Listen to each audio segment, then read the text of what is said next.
Hey everyone, what is going on? Welcome back to the channel. If you're new here, my name is Kevin, and I talk about movies, specifically films that come out on Blu-ray and 4K UHD. Now, I think I could speak for everyone by saying that 2020 was not the year that we were all sort of predicting what was going to happen. Regardless of the situation that you're in, if you do collect movies or you own films, I think 2020 was actually a pretty awesome year for physical media. And I think it was important that we had a lot of great physical media releases since we couldn't go to the movies anymore.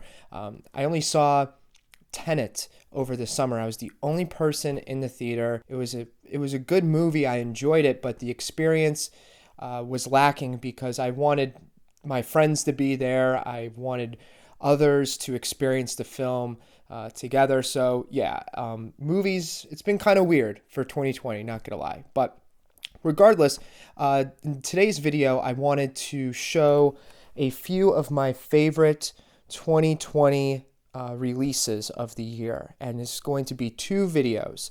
This is just for single disc releases, so just like one film, at a time. And then I'm going to do a part two where I talk about my favorite box sets of the year. So, and to make things a little bit more quicker pace, I only picked one film from each company. And even there are a few like Blue Underground and Warner Archive that are not featured. And also, I wanted to give a quick shout out to Cauldron Films. They put out Sergio Martino's American Rickshaw over the summer, and I do own that disc. I love American Rickshaw. It was one of my favorite discoveries of 2020, but for some reason, after I moved, I can't find my disc. I looked through all of my Blu-rays. I don't have a perfect setup right now. I need to get like a couple more shelves. But for whatever reason, I can't find American Rickshaw. So I hope it's not lost from the move. I really enjoyed that film, so I just wanted to give a quick shout out to Cauldron Films and American Rickshaw. So let's get started with one of my favorite titles of the year, and it was a blind buy surprise courtesy of AGFA.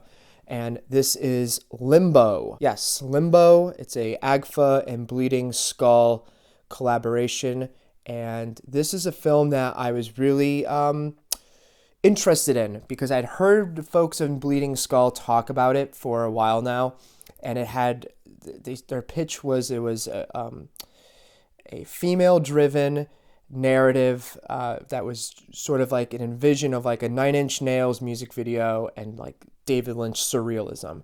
So I was like, okay, I'm in. And the first viewing, I was a little overwhelmed, but then I watched the Q&A between someone who works for Bleeding Skull. I'm awful with names, so I do apologize. Let's see. Tina Kraus is the director, and she's been an actress in a lot of B pictures, I think, and this is one of her only films that she's ever directed. But it was interesting to watch the first time, but then I watched it the second time after this Q&A that's on this disc, and then I truly fell in love with this movie. So if you can grab this, do yourself a favor and pick up Limbo, because I was surprised, and I would like to see what you guys think. Okay, next up we have Arrow Video, and it was hard to pick my favorite Arrow Video single release, but I had to go with one that came out before COVID kind of hit the United States, and that is Edge of the Axe. Edge of the Axe is a film that I heard about for a very long time, and this was one of my most anticipated discs for 2020, and I can't believe that this actually came out, I think, back in January. So much has gone on in the world. I totally forgot that I owned it, and I revisited it for this video, and I gotta say, I really enjoyed it again. It's a great little gritty slasher film, and I'm a huge fan of this director. Let's see, Jose Ramon Larraz, excuse me. He had done some like sort of European like vampires, I think, and then like Violation of the Bitch or something. I have that box set. that Arrow put out. But then I even like Deadly Manor. I think Deadly Manor is a fine film. It's bad, but it's enjoyable. I actually enjoyed Deadly Manor. And then Vinegar Syndrome put out Rest in Pieces. And I didn't really care too much about that one, but I did like Edge of the Axe. If you're a slasher fan, if you're a fan of late 80s slashers, usually those are hit or miss, but this one I really enjoyed. And look at that cover. It's gruesome. It's good. Check it out. Edge of the Axe. Next, we have a Criterion. This is Scorsese Shorts. This is one that I'm really, really happy they put out. It features, let's see, from the look of it here, 5 shorts. We have Italian American Boy, The Big Shave, It's Just Not You, Murray, What's a Nice Girl Like You Doing in a Place Like This. So I'm really happy that they were able to put a collection of Scorsese shorts instead of putting them out like as special features like on a disc. And it'd be really cool to see if they do this for other filmmakers. That would be pretty cool. So Scorsese shorts. Okay, so this next film is one that I've been sort of teasing that I wanted to talk about on the channel. I'm just been so busy right now to do a cinema alternative video, and I want to make it better than the first one I did.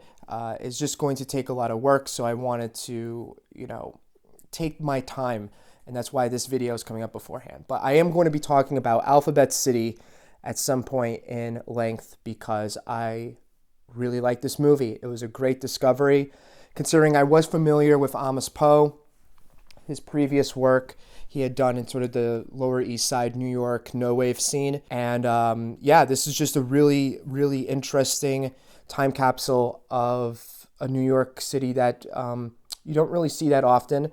And this is released by Fun City Editions. They're a new label, and they have a film called Jeremy coming out, I think, in January.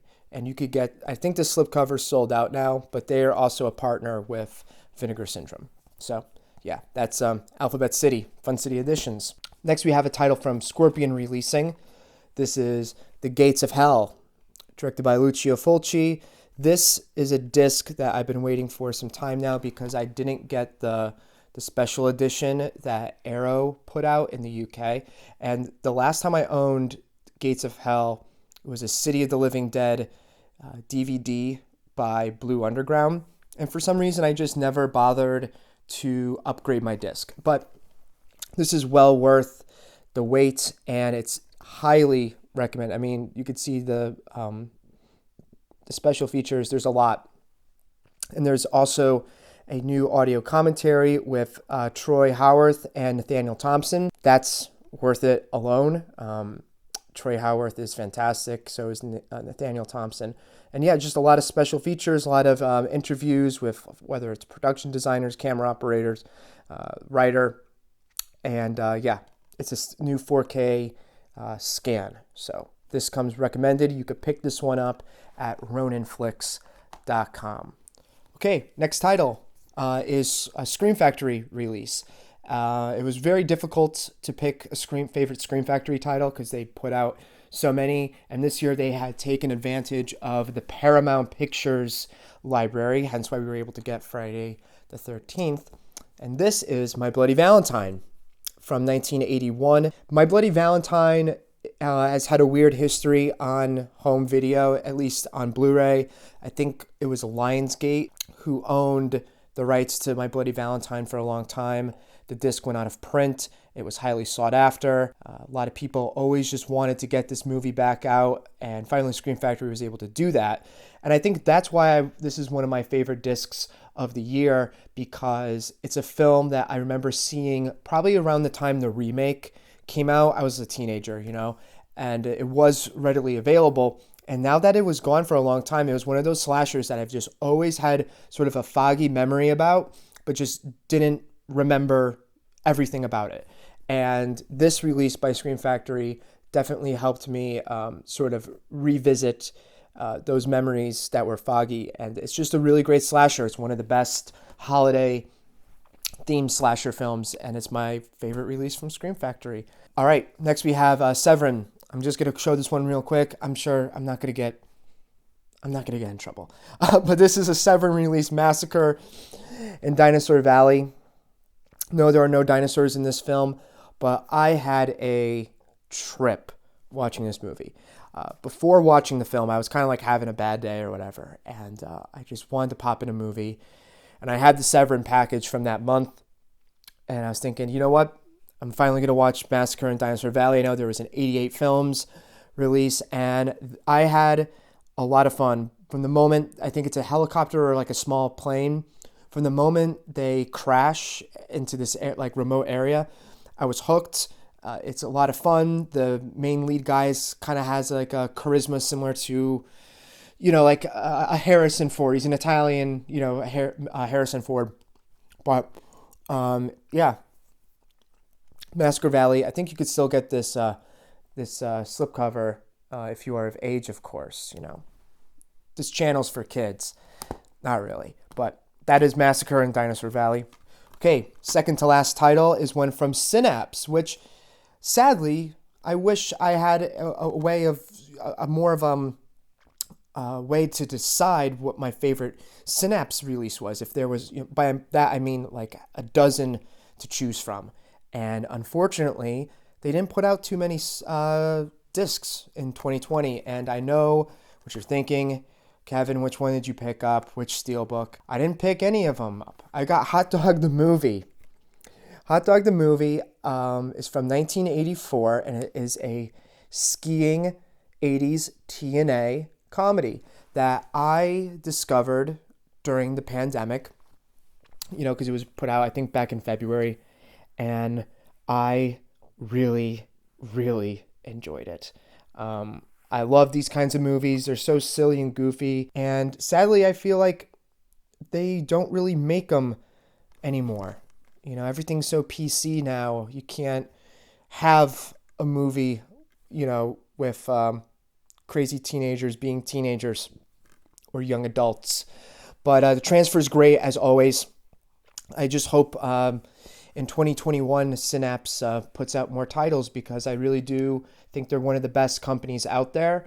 And I like that they can make a disc like this and then also put out like Living Dead at Manchester Morgue, which I do want to get at some point. It's just a little too pricey for me, and I don't really care about steelbooks. So that is Hot Dog, the movie. All right, and so our last title for solo releases is a big one. I recently just featured it in my last video. Also, I watched it over the weekend. And this is from Vinegar Syndrome. It is The Beastmaster. Yes, The Beastmaster is a film that I had never seen before. And I like Don Cascarelli. I like Bubba Hotep. I like John Dies at the End. Of course, Phantasm. But I'd never seen Beastmaster until I watched this release. And holy cow, I can't recommend this enough. It's just a beautiful release. You can just tell that those behind the scenes were really passionate about bringing this movie to a new audience, to a returning audience, and more importantly, just give it the release it deserves. I mean, I know some people view Vinegar Syndrome as a hit or miss company when it comes to just the quality of the movies themselves. They're not for everyone, and then there's some films that are universally loved. Beastmaster, I think, is going to please everyone who has pre-ordered this release. I watched the documentary that they just newly produced for. It's fantastic. It's entertaining. I never knew anything about like the behind the scenes of Beastmaster because I never even seen the movie.